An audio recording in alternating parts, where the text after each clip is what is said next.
नमस्कार साथियों, भूगोल एनसीईआरटी की कक्षा में स्वागत है। और आपका जो पहला चैप्टर है कक्षा 8 से, जिसका नाम है संसाधन। आइए इसका सारांश समझते हैं बहुत ही आसान शब्दों में। और बीपीएससी टीआरई परीक्षा में यहाँ से बहुत सारे प्रश्न पूछे गए हैं, साथ में यूपी पीसीएस प्री के लिए भी यह महत्वपूर्ण कक्षा होने वाली है। आते हैं पाठ पे। विकास तथा उपयोग के आधार पर प्राकृतिक संसाधन, ये महत्वपूर्ण है आपके लिए। और इसको दो भाग में बांटा गया है, विकास तथा उपयोग के आधार पर वास्तविक संसाधन और दूसरा है संभाव्य संसाधन। आइए वास्तविक संसाधन को समझते हैं। तो वास्तविक संसाधन एक्चुअल रिसोर्सेज, तो वास्तविक संसाधन ऐसे संसाधन होते हैं जिनकी मात्रा ज्ञात होती है एवं इन संसाधनों का वर्तमान में उपयोग हो रहा होता है। ऐसे संसाधनों को हम वास्तविक संसाधन कहते हैं। आइए वास्तविक संसाधनों के कुछ उदाहरण देख लेते हैं। पहला है जर्मनी के रूर प्रदेश में कोयला, ये बहुत महत्वपूर्ण है। और यहाँ से प्रश्न कई बार पूछे गए हैं कि जर्मनी के किस क्षेत्र में कोयला पाया जाता है, तो रूर प्रदेश में कोयला पाया जाता है। दूसरा है पश्चिम एशिया में खनिज तेल या पेट्रोलियम। और तीसरा है महाराष्ट्र में दक्कन पठार की काली मिट्टी का भरपूर निक्षेप। तो काली मिट्टी के बारे में बहुत सारे प्रश्न परीक्षा में पूछे गए हैं। इसको रेगुर मृदा भी कहते हैं। आपकी मृदा से संबंधित जब कक्षा ली जाएगी तो हमें डिटेल में समझाया जाएगा। और इस काली मिट्टी में कपास की खेती की जाती है। और कपास के मामले में गुजरात जो है भारत का अग्रणी राज्य है, नंबर 1 पर है उत्पादन के मामले में। इसके अलावा बहुत महत्वपूर्ण है, परीक्षा में पूछा गया है, नीदरलैंड के पवन फार्मों में पवन चक्की के प्रयोग से ऊर्जा उत्पन्न की जाती है। और नीदरलैंड पूरे विश्व में पहला ऐसा देश है जहाँ पे पवन फार्मों का जो है शुरुआत किया गया था सबसे पहले। और नीदरलैंड्स में जो सबसे पुराने पवन चक्कियाँ भी हैं, तो नीदरलैंड को पवन चक्कियों की भूमि कहा जाता है। तो ये परीक्षा में प्रश्न पूछा गया है कि which country is known as land of windmills. तो नीदरलैंड को जो है पवन चक्कियों की भूमि लैंड ऑफ विंड मिल्स कहा जाता है। तो आपको यह ध्यान रखना है। फिर यहाँ पे देखते हैं पवन चक्कियों का यहाँ पे चित्र दिया हुआ है। आगे बढ़ते हैं, संभाव्य संसाधन पे आते हैं। तो संभाव्य संसाधन आपका ऐसे संसाधन जिनकी मात्रा ज्ञात नहीं होती है और वर्तमान में इनका प्रयोग नहीं संभव है। चूँकि हमारे पास इतनी ज़्यादा टेक्नोलॉजी अभी नहीं विकसित हुई है कि हम इनका दोहन कर सकें, और इनकी मात्रा के बारे में भी हमें जानकारी नहीं होती है। और भविष्य में हो सकता है कि जब हमारे पास टेक्नोलॉजी हो जाए और सुविधा हो जाए तो भविष्य में उपयोग संभव हो सकता है। तो इसलिए जो है संभाव्य संसाधन इनको कहा जाता है। उदाहरण देखते हैं, लद्दाख में यूरेनियम संभाव्य संसाधन है। तो ये आपको ध्यान रखना उदाहरण की दृष्टि से, एनसीईआरटी में दिया हुआ है।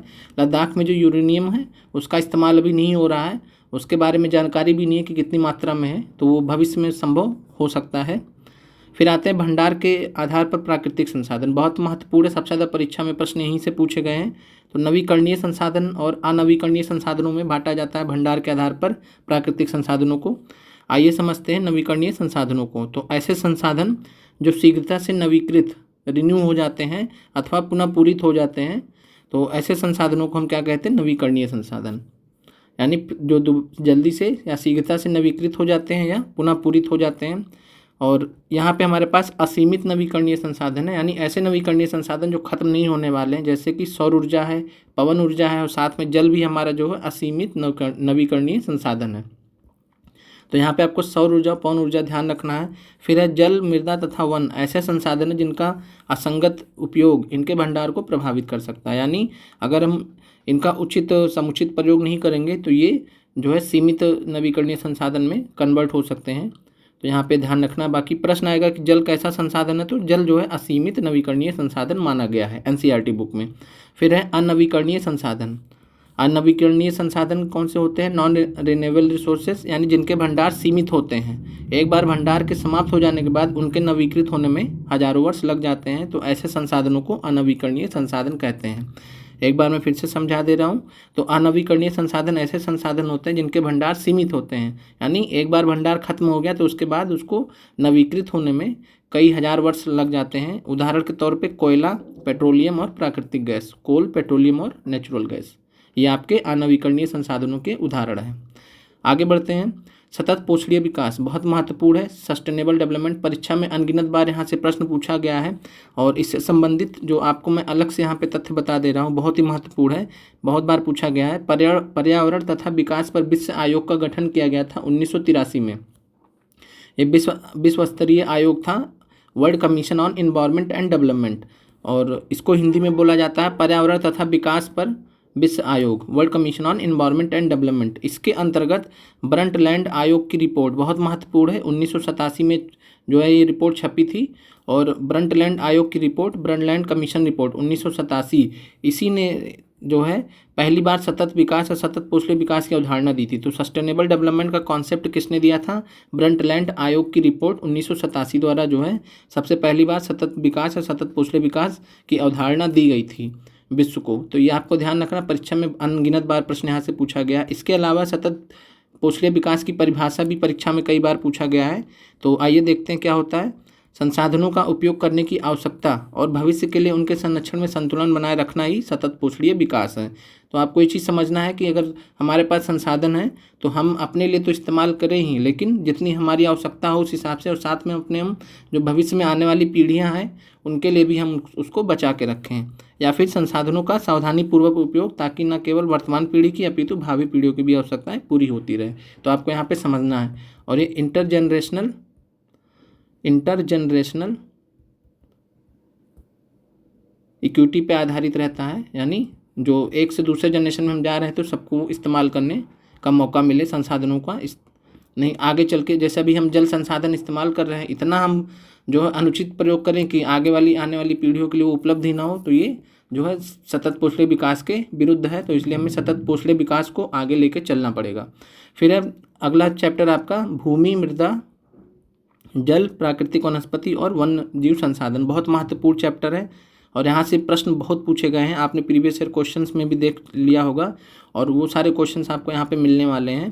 तो land, soil, water, natural vegetation and wild life. आइए आते हैं भूमि पर। तो भूमि से संबंधित फैक्ट है कि भूपृष्ठ के कुल क्षेत्रफल का लगभग 30% भाग भूमि है, जिस पर विश्व की 90% जनसंख्या रहती है। तो परीक्षा में प्रश्न आया था कि भूपृष्ठ के कुल क्षेत्रफल का कितना भाग भूमि है, तो आंसर था 30% भाग भूमि है। तो ये आपको ध्यान रखना है, ये पूछा गया प्रश्न है।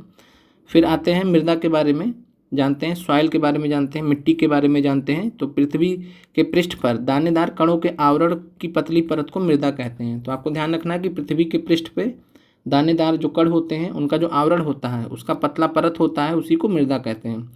और मृदा का निर्माण कैसे होता है? तो मृदा का निर्माण चट्टानों से प्राप्त खनिजों एवं जैव पदार्थों तथा भूमि पर पाए जाने वाले खनिजों से होता है। तो आपको ध्यान रखना है कि जो मृदा का निर्माण है चट्टानों से जो खनिज हमें प्राप्त होते हैं और साथ में जैव पदार्थों तथा भूमि पर पाए जाने वाले खनिजों से होता है।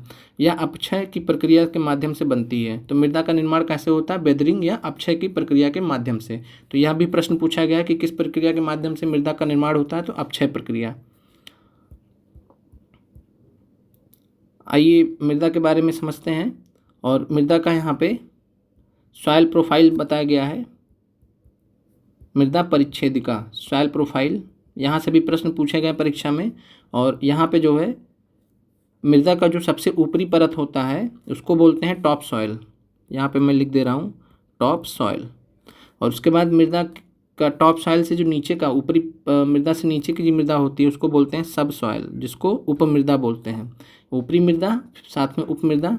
और उसके बाद ये अपक्षयित चट्टानी पदार्थ होते हैं जो वेदर्ड रॉक मटेरियल होते हैं, वेदर्ड रॉक मटेरियल जो होते हैं वो फिर आते हैं। और फिर सबसे नीचे जो जनक चट्टानें होती हैं जिनको पैरेंट रॉक्स बोलते हैं, यानी जो मूलभूत चट्टानें हैं जिनके ऊपर मृदा का निर्माण हुआ है, तो उन चट्टानों को क्या बोलते हैं? जनक चट्टानें या पैरेंट चट्टानें। ये आधार होती हैं। और यहाँ पे फिर से समझ लेते हैं, ऊपरी मृदा जो होता है टॉप सॉइल में ऊपरी मृदा में क्या पाया जाता है? तो ह्यूमस और वनस्पति इसमें पाया जाता है। फिर उपमृदा सब सॉइल में क्या पाया जाता है? तो बालू, गाद और क्ले पाया जाता है उपमृदा में। और फिर आता है अपक्षयित चट्टानी पदार्थ आते हैं, फिर जनक चट्टानें आती हैं। आगे बढ़ते हैं। यहाँ पे अपक्षय के बारे में आपको डेफिनीशन आपसे पूछा गया है, तो आप इसको ध्यान रखिएगा। अपक्षय को इंग्लिश में वेदरिंग कहते हैं। और अपक्षय का मतलब होता है कि तापमान परिवर्तन, तुषार क्रिया, पौधों, प्राणियों और मनुष्यों द्वारा अनावरित सेलों का टूटना और क्षय होना। यानी जो चट्टानें होती हैं वो कई सारी प्रक्रियाओं से, तापमान में परिवर्तन की वजह से, पौधों, प्राणियों और मनुष्य द्वारा जो क्रियाएं होती हैं, तो वो जो चट्टानें होती हैं, सेल होती हैं, टूटती है और उनका क्षय होता है। फिर वो बहुत ही छोटे छोटे कणों में बट जाती हैं। फिर धीरे धीरे जो है प्रक्रिया से मृदा का निर्माण होता है। और आपको ध्यान रखना है कि केवल 1 सेंटीमीटर मृदा को बनने में सैकड़ों वर्ष लग जाते हैं। तो आप समझ सकते हैं कि कितनी धीमी प्रक्रिया है, मृदा बनने की जो प्रक्रिया कितनी धीमी है। 1 सेंटीमीटर मृदा बनने में सैकड़ों वर्ष लग जाते हैं। आगे बढ़ते हैं, मृदा के बारे में, मृदा निर्माण को प्रभावित करने वाले कारकों के बारे में समझते हैं। और ये जो है प्रश्न परीक्षा में पूछा जा सकता है। तो मृदा को जो प्रभावित करते हैं कारक वो कौन से हैं? तो जनक सेल, पेरेंट रॉक्स, रंग, गठन, रासायनिक गुणधर्म, खनिज मात्रा, पारगम्यता को निर्धारित करती है।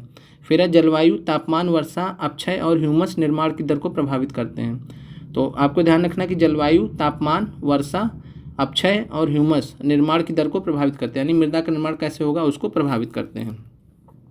और यहाँ पे जनक सेल है, रंग, गठन, रासायनिक गुणधर्म, खनिज मात्रा, ये सब जो है पारगम्यता को निर्धारित करते हैं कि मृदा में जो है कितनी पारगम्यता होगी। फिर है समय, मृदा परिच्छेदिका की मोटाई को निश्चित करती है, यानी जैसा भी समय अगर ज़्यादा लगेगा तो मृदा परिच्छेदिका की मोटाई जो है वो ज़्यादा होगी। समय कम समय में अगर मृदा का निर्माण होगा तो मृदा परिच्छेदिका की जो मोटाई है वो कम होगी। फिर वनस्पति जात, प्राणी जात, सूक्ष्म जीव ह्यूमस निर्माण की दर को प्रभावित करते हैं, यानी जो वनस्पति जात होते हैं, प्राणी जात होते हैं, इसके साथ में जो सूक्ष्म जीव होते हैं वो ह्यूमस निर्माण की प्रक्रिया को प्रभावित करते हैं। फिर है उच्चावच, तुंगता तथा ढाल मृदा के संचय को निर्धारित करते हैं, यानी अगर ज़्यादा ढाल होगी, ढाल ज़्यादा तीव्र होगी तो मृदा का जो संचय होगा वो कम होगा, और ढाल जो है कम होगी तो मृदा का संचय ज़्यादा होगा। फिर आगे बढ़ते हैं, ये यहाँ से प्रश्न जो है परीक्षा में पूछा गया है। आप प्रीवियस ईयर क्वेश्चन में बीपीएससी ट्री में जाके देख सकते हैं कि मृदा का जो है यहाँ से प्रश्न पूछा गया। साथ में स्टेट पीसीएस की परीक्षाओं में जैसे कि यूपी पीसीएस में भी ये सब प्रश्न पूछे गए हैं।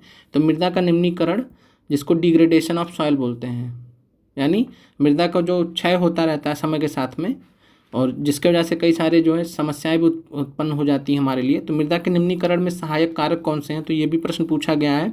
वनोन्मूलन, जिसको डिफॉरेस्टेशन कहते हैं, अतिचारण, जिसको ओवर ग्रेजिंग कहते हैं, यानी जानवरों द्वारा जो है घास को पूरी तरीके से चर लेना, तो इससे भी जो है मृदा का निम्नीकरण होता है। और उसके बाद फिर रासायनिक उर्वरकों तथा कीटनाशकों का अत्यधिक उपयोग। तो ये आप समझ ही रहे हैं कि ये मृदा को निम्नीकरण में कैसे जो है बढ़ावा देता है। साथ में वर्षा दोहन, तो रेन वाश जो होता है, जब भारी मात्रा में किसी क्षेत्र में वर्षा होती है और बहुत तेज़ी से जो वर्षा होती है तो मिट्टी को बहा ले जाती है, और मिट्टी को बहा ले जाती है तो मृदा का निम्नीकरण होता है। फिर है भूस्खलन एवं बाढ़, तो भूस्खलन एवं बाढ़ भी जो है मृदा को का निम्नीकरण में बढ़ावा देते हैं। तो ये जो आपको फैक्टर्स पांचों ध्यान रखने हैं, वनोन्मूलन, अतिचारण, रासायनिक उर्वरक, वर्षा दोहन, भूस्खलन एवं बाढ़, ये सब जो प्रक्रियाएं हैं ये मृदा का निम्नीकरण में सहायक होती हैं, मृदा के निम्नीकरण को बढ़ावा देती हैं, जिसके वजह से जो है मृदा का क्षय होता है और फिर आगे चल के हमारे लिए जो है मृदा जो है बंजर हो सकती है और हमारे उपयोग के लायक नहीं रह सकती। तो इसलिए हमें जो है मृदा के निम्नीकरण को रोकने के प्रयास करने पड़ते हैं। फिर है मृदा संरक्षण की विधियाँ, बहुत बार प्रश्न परीक्षा में पूछा गया, जैसे मल्चिंग से प्रश्न पूछा गया था, तो मल्च बनाना ये मृदा संरक्षण की विधियाँ हैं। इसके अलावा वेदिका फार्म, जिसको टेरेस फार्मिंग बोलते हैं। इसके अलावा समोच्च रेखीय जुताई, जिसको कंटूर प्लाविंग बोलते हैं। रक्षक मेखलाएँ, जिसको शेल्टर बेल्ट्स बोलते हैं। फिर है समोच्च रेखीय रोधिकाएँ, जिसको कंटूर बैरियर्स बोलते हैं। फिर है चट्टान बांध, जिसको रॉक डैम बोलते हैं। आइए एक एक करके इन चीज़ों को समझते हैं। ये सारी मृदा संरक्षण की विधियाँ हैं और ये लगभग सभी प्रश्न जो है किसी न किसी स्टेट पीसीएस परीक्षाओं में पूछे गए। चूँकि एनसीईआरटी में दिए गए हैं तो इसलिए सभी आपके लिए महत्वपूर्ण हैं। बीपीएससी ट्री में मल्चिंग पूछा था, इस बार हो सकता है वेदिका फार्म पूछ ले या समोच्च रेखीय जुताई पूछ ले, या इनमें से कोई भी प्रश्न पूछ सकता है, तो आपको लिए बहुत महत्वपूर्ण है। फिर है मृदा संरक्षण की कुछ विधियाँ। तो मृदा संरक्षण की जो विधियां हैं वो कुछ इस प्रकार से हैं। पहला, मल्च बनाना, जिसको मल्चिंग कहते हैं।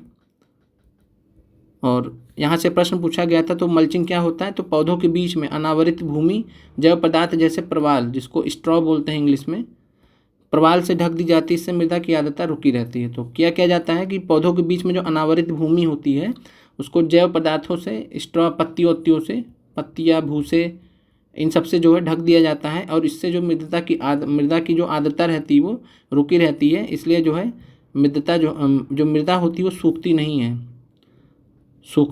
है, और सूखने नहीं हो जैसे उसमें नमी बनी रहती है तो आर्द्रता उसकी रुकी रहती है। आइए फिगर के माध्यम से देखते हैं। यहाँ पे मल्चिंग की प्रक्रिया दिखाई गई है। आप यहाँ पे देख पा रहे हैं कि मल्चिंग के लिए जो है इसको पौधों के आसपास का जो क्षेत्र है यहाँ पे जो है पत्तियों और घास फूस से इसको ढका गया और साथ में इसको ऊपर से जो है पन्नी भी देख रहे हैं यहाँ पे कि जो पॉलीथीन होता है तो उसके माध्यम से यहाँ पे इसको ढक दिया गया ताकि जब बहुत ज़्यादा गर्मी पड़े, बहुत ज़्यादा धूप पड़े तो जो मृदा का जो आर्द्रता है वो प्रभावित ना हो, यानी मृदा में नमी बनी रहे। तो इस प्रक्रिया को बोलते हैं मल्चिंग। आइए अगली प्रक्रिया देखते हैं। फिर है वेदिका फार्म। तो वेदिका फार्म का जो सबसे महत्वपूर्ण पॉइंट है, ये तीव्र ढालों पर बनाए जाते हैं। तो परीक्षा में प्रश्न आएगा कि इनमें से मृदा संरक्षण की कौन सी विधियाँ जो है तीव्र ढालों पर तीव्र ढालों के लिए ज़्यादा महत्वपूर्ण है, तो वेदिका फार्म आपका आंसर हो जाएगा। और ये तीव्र ढालों पर बनाए जाते हैं और ताकि जो है सपाट सतह फसल उगाने के लिए उपलब्ध हो जाए और इनसे जो है पृष्ठीय प्रवाह और मृदा अपरदन कम हो सकता है, यानी जो पृष्ठीय प्रवाह होता है जल का वो और मृदा अपरदन कम हो जाता है। तो ये महत्वपूर्ण है। आइए वेदिका फार्म को समझते हैं। अब यहाँ पे आप देख पा रहे हैं कि वेदिका फार्म को दिया गया है और ये आप देख पा रहे हैं कि पहाड़ी क्षेत्रों में जो है ये ढाल जैसे यहाँ पे देख रहे हैं आप, तो जो तीव्र ढाल है, ऐसे ढालों को तीव्र ढाल बोलते हैं जो पहाड़ों पे पाए जाते हैं। और यहाँ पे जो है आप देख पा रहे हैं कि जो है वेदिका फार्म बनाए गए हैं, जैसे आप ये देख पा रहे हैं, फिर ये देख पा रहे हैं, फिर ये इधर ये आप जो है वेदिका फार्म देख पा रहे हैं। और वेदिका फार्म की मदद से हम क्या करते हैं, सपाट सतह को जो है क्लिप बना लेते हैं तीव्र ढालों पर और वहाँ पे फसल उगाने के लिए जगह बना लेते हैं। इससे पृष्ठीय प्रवाह और मृदा अपरदन कम हो जाता है। तो वेदिका फार्म तीव्र ढालों के लिए महत्वपूर्ण है। और वेदिका फार्म ज़्यादातर जो है ये पहाड़ी क्षेत्रों में प्रयोग में लाया जाता है, तो आपको यह ध्यान रखना। आगे बढ़ते हैं। समोच्च रेखीय जुताई। तो समोच्च रेखीय जुताई क्या होता है, एक पहाड़ी ढाल पर समोच्च रेखाओं के समानांतर जुताई ढाल से नीचे बहते जल के लिए एक प्राकृतिक अवरोध का निर्माण करती है। तो समोच्च रेखाई जुताई का जो कॉन्सेप्ट है, अवधारणा किस पे आधारित है कि जो पहाड़ी ढाल होती है वहाँ पे जो समोच्च रेखाएं होती हैं उनके समानांतर जो है जुताई जब की जाती है तो ढाल से नीचे जो जल बह रहा होता है, जैसे बारिश जब होती है तो बारिश जो है पहाड़ों पर ऊपर से नीचे की तरफ आएगा, तो ढाल से जब नीचे जब जल बहता है तो उसके लिए एक प्राकृतिक अवरोध का ये काम करते हैं। और इस वजह से जो जल है वो एक साथ में नहीं बह जाता, वो बहुत धीरे धीरे करके बहता है। तो इस प्रकार जल के लिए जो है प्राकृतिक अवरोध का निर्माण करती है समोच्च रेखीय जुताई। तो इसलिए आपका ये मृदा संरक्षण में बहुत महत्वपूर्ण है। आइए इसको फिगर के माध्यम से समझते हैं। तो आप यहाँ पे फिगर में देख रहे हैं कि जैसे ढाल रहते हैं, तो यहाँ पे आप देख पा रहे हैं कि ढाल है, इधर कम है, फिर यहाँ पे ऊंचा हो गया, फिर यहाँ पे नीचे हो गया। तो आप यहाँ पे ढाल के माध्यम से देखते हैं। और आपको एक चीज़ ये भी ध्यान रखना, जो समोच्च रेखीय जुताई का कॉन्सेप्ट है ये ढाल के हिसाब से रहता है। तो जैसा ढाल रहता है तो उसी के हिसाब से जो है समोच्च रेखाई जुताई को बनाया जाता है। और इसका मेन काम क्या होता है कि प्राकृतिक अवरोध का काम करती है, जिससे जल जो है बारिश होने पे पूरी तरीके से बह ना जाए और जल जो है आराम से धीरे धीरे करके बहे, जिससे जो वहाँ पे खेती की गई है उसको मदद मिल सके, मृदा को पानी मिल सके, जल मिल सके। फिर है रक्षक मेखलाएँ। तो रक्षक मेखलाएँ ये मृदा संरक्षण का जो है तटीय प्रदेशों में महत्वपूर्ण उपाय है। तो रक्षक मेखलाएँ जिनको शेल्टर बेल्ट्स बोलते हैं, और ये जो है तटीय प्रदेशों के अलावा शुष्क प्रदेशों में जो पवन गति को रोकने के लिए वृक्ष कतारों में लगाए जाते हैं और इससे मृदा आवरण को बचाया जाता है। तो तटीय प्रदेश और इसके अलावा शुष्क प्रदेशों में पवन बहुत तेज़ी से चलते हैं, तो इस वजह से जो है वृक्ष को कतारों में लगाया जाता है ताकि वृक्ष जो है रक्षक मेखला का काम करते हैं और मृदा आवरण को बचाए रखते हैं। यहाँ पे फिगर के माध्यम से आप समझ सकते हैं। तो यहाँ पे रक्षक मेखलाएँ बनाई गई हैं और यहाँ से जो है पवन की गति को ये काफ़ी धीमा कर देते हैं, जिससे आगे की जो मृदा है वो उसका जो आवरण है वो बचा रहता है। फिर अगले पे आते हैं चट्टान बांध। ये भी महत्वपूर्ण है। चट्टान बांध क्या होता है, रॉक डैम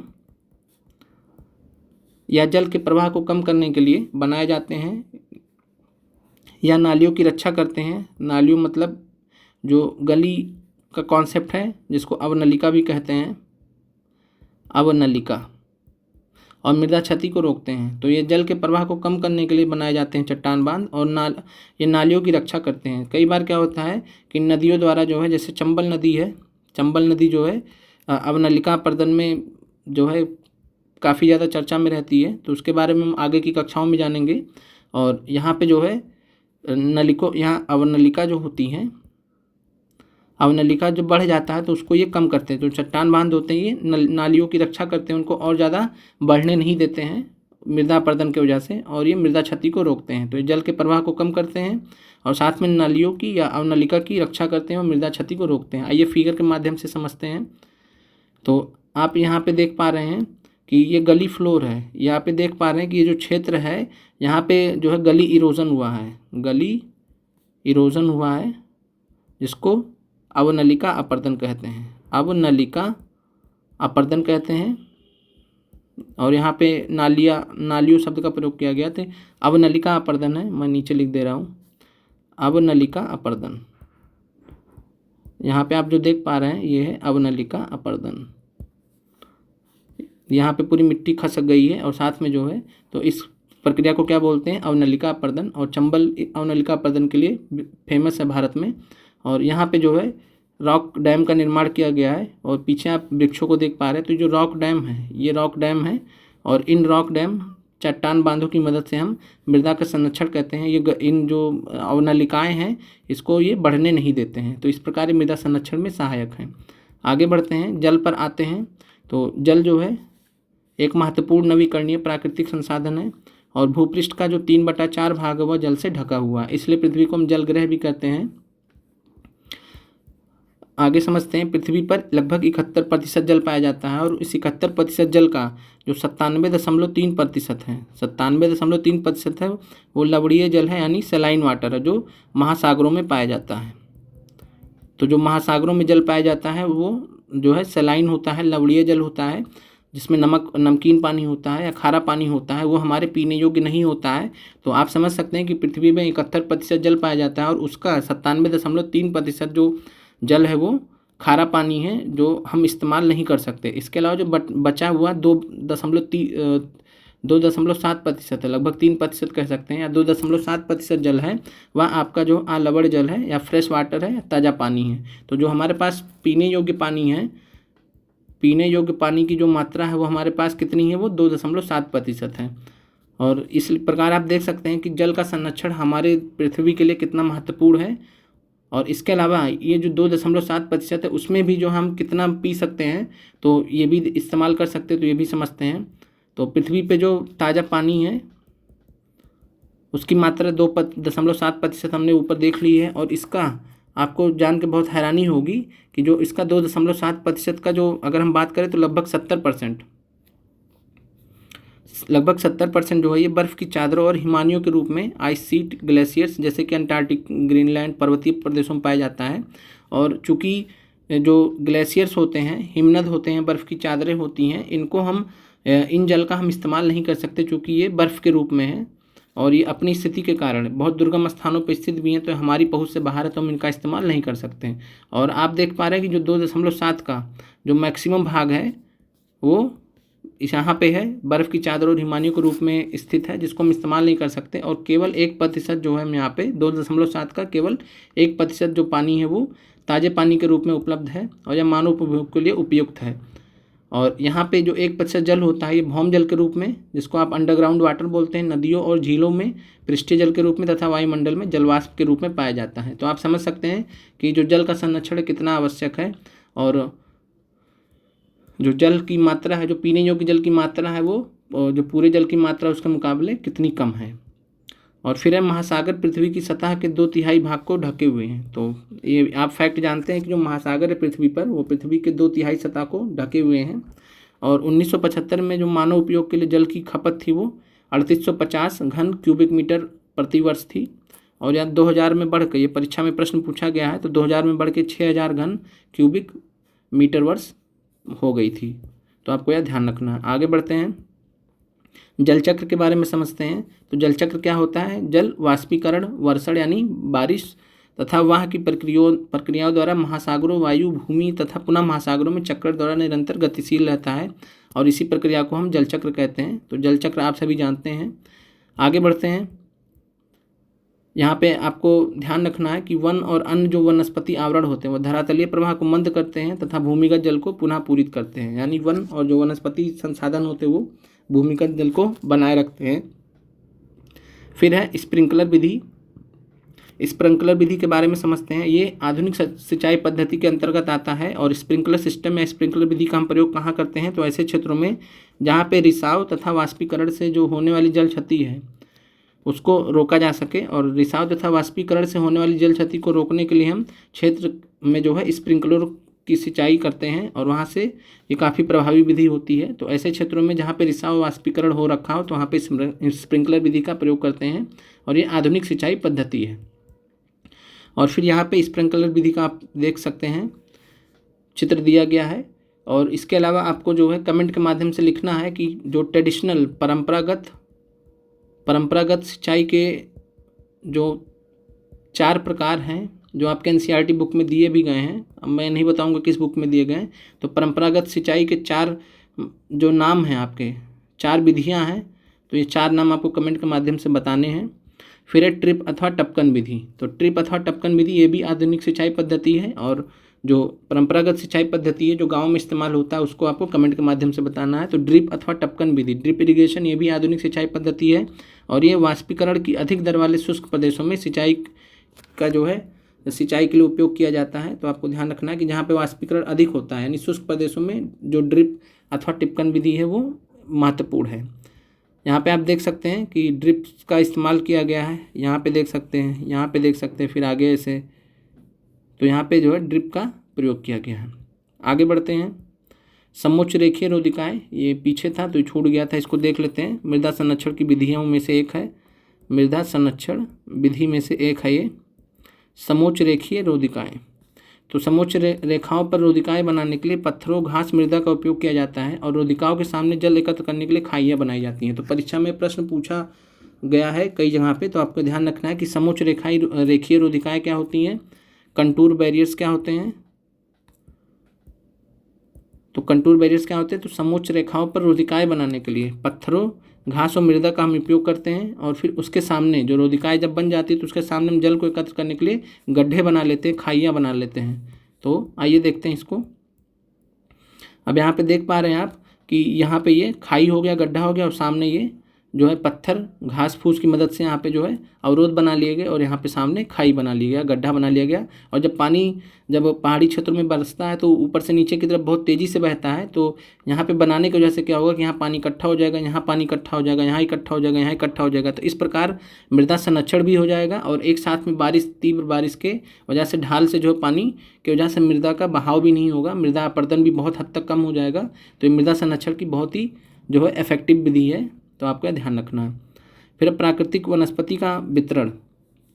तो प्राकृतिक वनस्पतियों का जो वितरण है और इसके अंतर्गत जो विश्व की वनस्पतियाँ हैं तो ये जो है 4 वर्गों में इनको रखा गया है। और अगर देखा जाए तो जो वनस्पति की वृद्धि है वो तापमान और आर्द्रता पर निर्भर करती है। और यहाँ पे जो विश्व की वनस्पतियाँ हैं उनको 4 वर्गों में रखा गया, जैसे घन वन, जंगल, घास स्थल यानी ग्रासलैंड्स, साथ में जो है गुल्म है और फिर है टुंड्रा।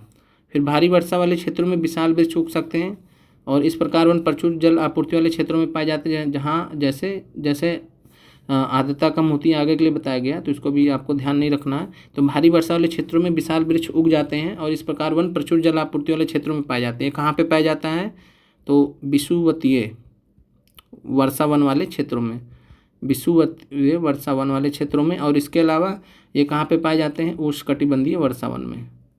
तो उष्णकटिबंधीय वर्षा वन, आपको 2 चीज़ ध्यान रखनी है, विषुवतीय वर्षा वन में भारी वर्षा होती है, साथ में उष्णकटिबंधीय वर्षा वन में भी भारी वर्षा होती है।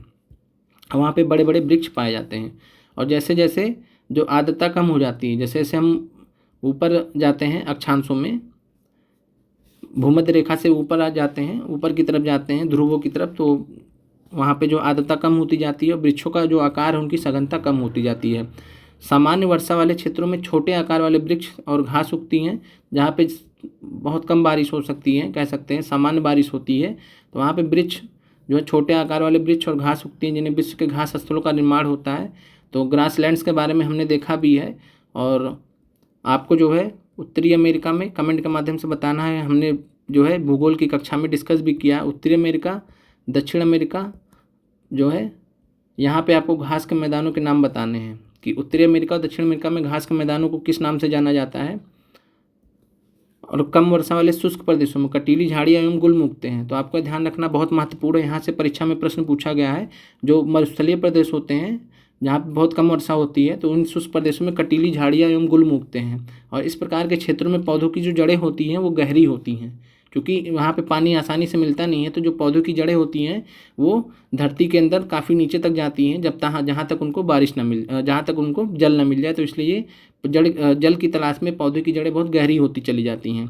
फिर वाष्पोत्सर्जन से होने वाली आर्द्रता की हानि को घटाने के लिए इन पेड़ों की पत्तियां कांटेदार और मोमी सतही वाली होती है। तो ये प्रश्न परीक्षा में पूछा गया था कि जो ट्रांसपीरेशन की प्रक्रिया होती है, जिसके द्वारा जल को जो है वाष्प में बदल जाता है पत्तियों से या पौधों में, तो पौधों में जो वाष्पोत्सर्जन की प्रक्रिया होती है तो उससे जो आर्द्रता है, आर्द्रता में कमी होती, चूँकि इससे जो है जल जो है निकल जाता है और ये पर्यावरण में चला जाता है। तो इस प्रकार जो है वाष्पोत्सर्जन से जो जल की मात्रा कम होने लगती है, और इससे होने वाली आर्द्रता की हानि को घटाने के लिए इन जो पेड़ों की पत्तियां होती कैसी होती, कांटेदार होती। तो कांटेदार होने की वजह से वाष्पोत्सर्जन बहुत कम हो जाता है और मोमी सतह वाली होती हैं, जिससे कि इनका जो जल है वो बना रहे, और इस वजह से जो है इनका वाष्पोत्सर्जन बहुत कम होता है। फिर है शीत ध्रुवीय प्रदेशों की टुंड्रा वनस्पति में मॉस तथा लाइकन पाए जाते हैं। तो जो शीत ध्रुवीय प्रदेश हैं, तो आपको ध्यान रखना है जो शीत ध्रुवीय प्रदेश हैं जो कि 66.5 डिग्री उत्तरी या दक्षिणी अक्षांश से लेकर 90 डिग्री जो है उत्तरी ध्रुव या दक्षिणी ध्रुव तक का जो क्षेत्र होता है हम उसको शीत ध्रुवीय प्रदेश बोलते हैं। और यहाँ पे जो टुंड्रा वनस्पति पाई जाती है और मॉस लाइकन यहाँ पे सम्मिलित होते हैं। और जो मॉस लाइकन होते हैं इससे भी प्रश्न परीक्षा में बीपीएससी टी में पूछा गया था इस बार। और यहाँ पे प्रश्न पूछा गया था कि जो मॉस और लाइकन होते हैं ये प्राइमरी सक्सेशन में हेल्प करते हैं। प्राइमरी ये जो है कॉन्सेप्ट होता है इकोलॉजिकल सक्सेशन का, जिसको हम आगे चल के पर्यावरण की क्लास में देखेंगे। तो इकोलॉजिकल सक्सेशन का कॉन्सेप्ट होता है, और यहाँ पे ये जो है सबसे जो पहली स्पीसीज़ होती हैं, जो प्राइमरी स्पीसीज़ होती हैं, पहले इनका निर्माण होता है। मास और लाइकन्स पहले उगते हैं और इनको मृदा की ज़रूरत नहीं पड़ती है। इनको उगने के लिए, मास और लाइकन को उगने के लिए मृदा की ज़रूरत नहीं होती है, मृदा की ज़रूरत नहीं पड़ती है। तो इस वजह से, और जब इनका निर्माण हो जाता है फिर धीरे धीरे जो चट्टानें होती हैं, चट्टानें मिट्टी में कन्वर्ट होती हैं, फिर वहाँ पे धीरे धीरे बहुत छोटे छोटे घास उगते हैं, फिर घास बड़े होते हैं, फिर जो है आगे चल के वृक्षों का निर्माण होता है। तो इस प्रकार जो है जो आपका इकोसिस्टम है, या कह सकते हैं जो घास से लेकर वृक्ष तक का जो पूरा एक क्षेत्र है वो बनता रहता है, और इसकी जो शुरुआत होती है वो मास तथा लाइकन से होती है। तो आपको यह ध्यान रखना है। फिर आगे बढ़ते हैं। वनों को जो है यहाँ पे प्रकार बताया गया है। तो वनों को जो है उनकी पत्तियाँ गिराने के आधार पर दो प्रकार से, सदाहरित वन और साथ में पर्णपाती वन के नाम से जाना जाता है। तो जो सदाहरित वन होते हैं ये हमेशा हरित रहते हैं। सदाहरित वन, इनके जो वन होते हैं वृक्ष वर्ष के किसी भी ऋतु में अपनी पत्तियां एक साथ नहीं गिराते हैं, तो ऐसे वनों को सदाहरित वन कहते हैं।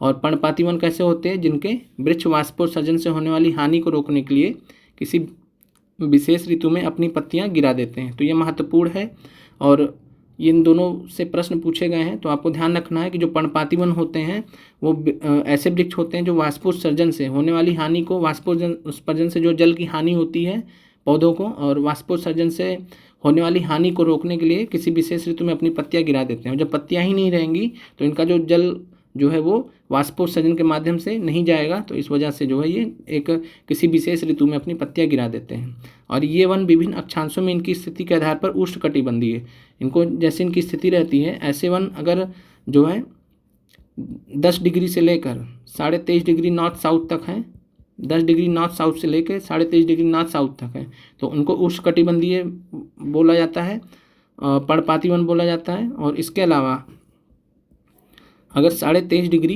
नॉर्थ साउथ से 66.5 डिग्री नॉर्थ साउथ के बीच में अगर ये वन स्थित है तो उनको शीतोष्णकटिबंधीय जो है पर्णपाती वन कहा जाता है, जिसके बारे में हम आगे डिटेल में कक्षाओं में देखेंगे। और यहाँ पे एक फैक्ट दिया हुआ है जो आपके लिए इम्पॉर्टेंट है गिद्धों के बारे में। गिद्ध जो है मृत जीवों को खाने के कारण एक अपमार्जक हैं। अपमार्जक को हम क्या बोलते हैं, अपमार्जक, तो ये मैनुअल अपमार्जक क्या बोलते हैं, स्कैवेंजर।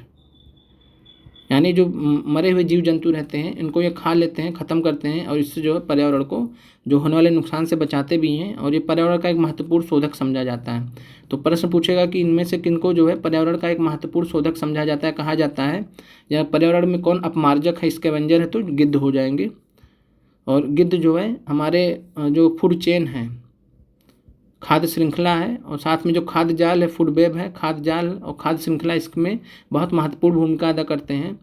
और यहाँ इससे संबंधित मैं आपको एक फैक्ट बता दे रहा हूँ कि गिद्धों से संबंधित, चूँकि ये जो है फूड चेन और फूड वेब की जो श्रृंखला होती है उसमें बहुत महत्वपूर्ण भूमिका अदा करते हैं। लेकिन 1990 के दशक में क्या हुआ था कि डाइक्लोफेनेक, एस्पिरिन या इब्रोफ्रोफेन जैसे जो पीड़ानाशी प्रयोग किए जाते थे, इन दवाइयों को जो है जानवरों को दिया जाता था, गाय भैंसों को दिया जाता था।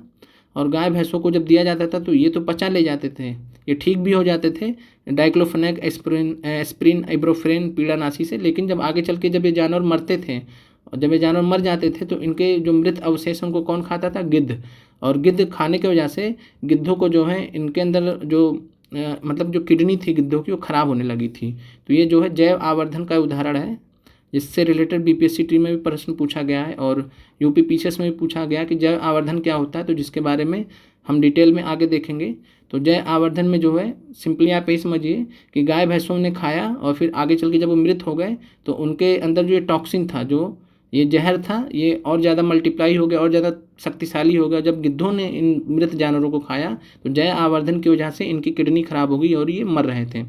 तो पशुओं पर जो है इस प्रकार के औषधियों के उपयोग को जो प्रतिबंध लगा दिया गया है और गिद्धों को जो है आरक्षित किया जा रहा है, उनका प्रजनन वगैरह भी किया जा रहा है, गिद्धों का संरक्षण भी किया जा रहा है। तो आप इस तरीके से समझ सकते हैं कि पर्यावरण में जो है सभी जीव जंतु एक दूसरे पर आश्रित हैं। फिर आते हैं जैवमंडल किसे कहते हैं? तो प्राकृतिक वनस्पति एवं वन्य जीवन केवल स्थल मंडल, जलमंडल और वायुमंडल के बीच जुड़े एक सक्रिय क्षेत्र में ही पाए जाते हैं, जिसे हम जैवमंडल कहते हैं। यानी जैवमंडल जो क्या होता है, अगर हम यहाँ पे बात करें तो ये आपका स्थल मंडल मान लीजिए, और फिर ये आपका जो है जलमंडल मान लीजिए, और ये आपका वायुमंडल, ये आपका वायुमंडल। तो जो ये वाला क्षेत्र है जिसमें तीनों पाए जाते हैं, स्थल, जल और वायु तीनों पाए जाते हैं, तो ऐसे क्षेत्र को हम जैवमंडल कहते हैं। तो आपको ध्यान रखना है कि जैवमंडल के लिए स्थल मंडल भी होना चाहिए, जलमंडल भी होना चाहिए और वायुमंडल भी होना चाहिए। और जैवमंडल में जो सभी जीवित जातियां रहती हैं वो एक दूसरे पर परस्पर निर्भर रहती हैं, और इस जीवन आधारित तंत्र को हम क्या कहते हैं? पारितंत्र बोलते हैं, जिसको इकोसिस्टम बोलते हैं। और इकोसिस्टम में सभी जीव जंतु एक दूसरे पर निर्भर रहते हैं। जैसे मैंने भी बताया कि जो गाय भैंस हैं उनमें जो दिक्कत हो रही है, वो अगर कोई चीज़ ले रहे हैं तो उसका जो असर पड़ रहा है वो गिद्धों तक पहुँच रहा है।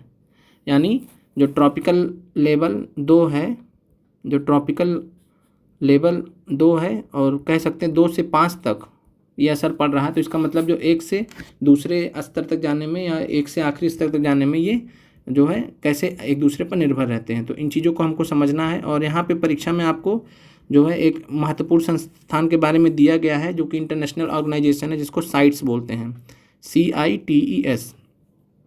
और साइट्स का फुल फॉर्म क्या है? तो the convention on international trade in endangered species of wild life, fauna and flora. इसका जो है फुल फॉर्म भी पूछा जा सकता है। और ये इंटरनेशनल ऑर्गेनाइजेशन है साइट्स, और इसके जो हैं 2 अपेंडिक्स होते हैं, साइट्स 1 और साइट्स 2।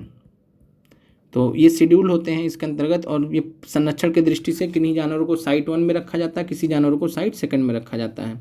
और यहाँ पे जो है काजीरंगा राष्ट्रीय उद्यान के बारे में दिया गया है, यहाँ पे हाथियों का झुंड के बारे में दिखाया गया है। आप काजीरंगा राष्ट्रीय उद्यान के बारे में जानते हैं कि एक सींग वाले गैंडे के लिए फेमस है, एक सींग गैंडा के लिए फेमस है, जिनको 1 हॉर्न्ड राइनो कहा जाता है, 1 हॉर्न्ड राइनो कहा जाता है। बाकी हम अंतर्राष्ट्रीय संगठनों के बारे में जो पर्यावरण से संबंधित है वो उसको हम पर्यावरण की कक्षाओं में देखेंगे। तो साथियों, आज का जो NCERT की कक्षा आपकी समाप्त होती है।